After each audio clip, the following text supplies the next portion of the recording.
I don't know who needs to hear this today, but men don't have commitment issues. They had the same barber and the same football team for years. It's just you.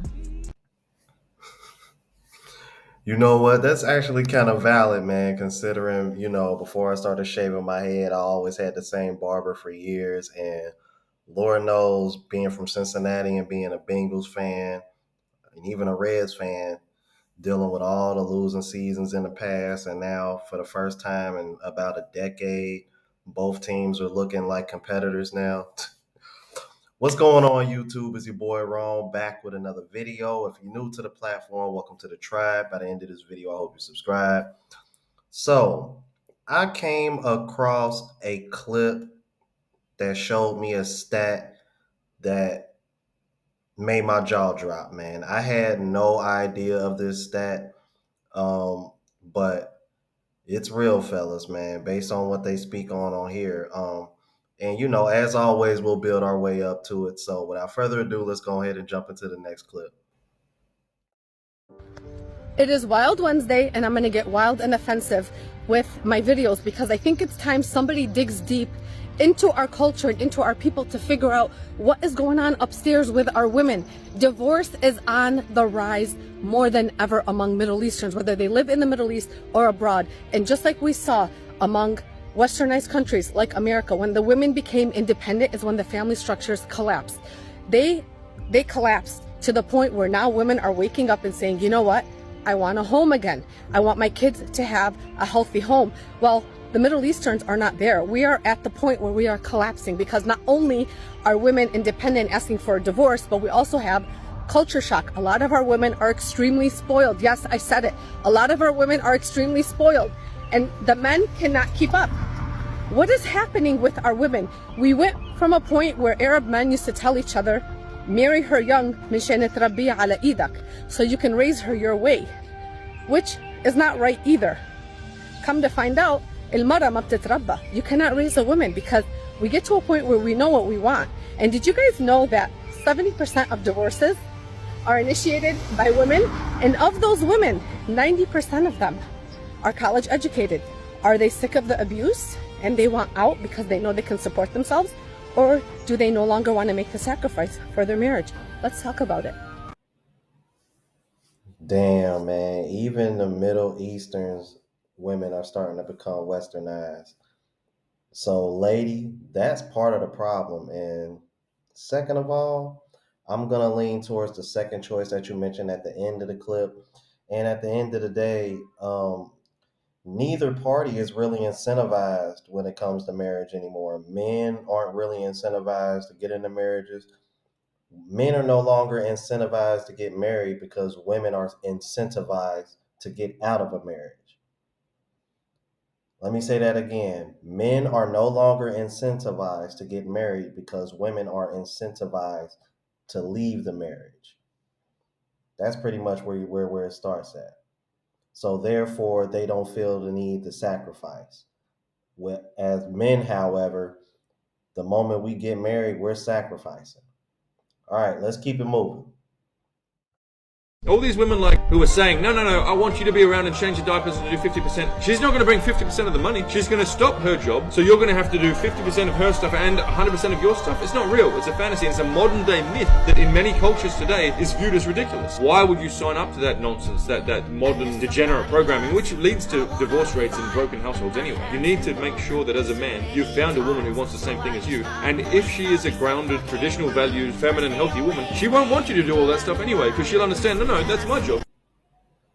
And you know what? I'm starting to notice on social media, especially Facebook, there's a lot of women that are wanting a man that knows how to cook.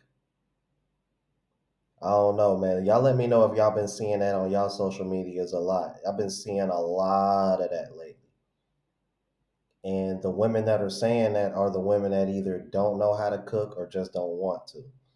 So you're definitely starting to see a shift where women want men are requiring men to share the duties that women have traditionally done. And I think this is one of the reasons why Filipinas are so popular now, because Even though they're adapting to Western society, they still hold those traditional roles as part of a marriage, whether they're working or not.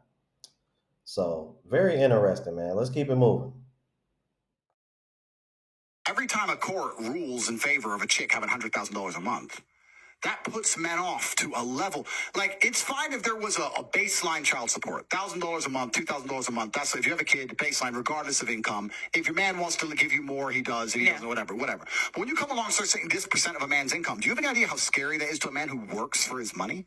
He works for his money. And you know why it's scary? It's not just because he's giving his money away. It's because he knows he isn't giving money to the kid. Yeah. The kid, you can raise a kid on $500 a month in most of the world. You want that kid in Gucci, you in a nice car, going on dates with another dude with my money. Now, look, I know there are some guys out there that think Andrew Tate is a bit extreme. I've always enjoyed his content because how he pushes men to become better. But when it comes to this particular topic in that clip, man, where was the lie in that? Just saying. All right, last clip, you guys. This right here blew my mind, man. Let's keep it moving. You know, it's funny you say that. Go and type in European same-sex marriage data. Guess how many the divorce rate over a 5-year period for lesbians? It's 70 to 80%, depending on which European country. That's 2 women together. And guess the number one reasons they cite for leaving the relationship? Unacceptable behaviour and unequal distribution of domestic chores. So you can't blame men. And to really reinforce the fact that it's not so much men exclusively, we can't just blame them exclusively. Yes, they have a role to play, but we can't blame them exclusively, is that same-sex homosexual men, roughly 15 to 20% divorce rates over the same time period of lesbians. And it's 70 to 80% versus 15 to 20% divorce rates.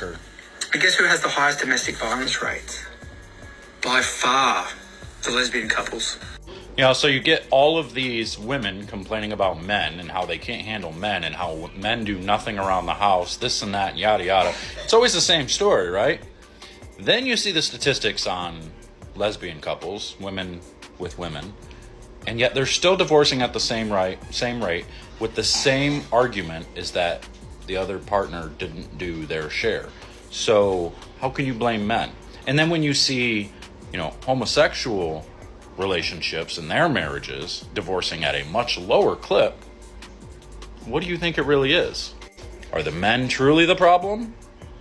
Or should we start shifting the blame just a little bit?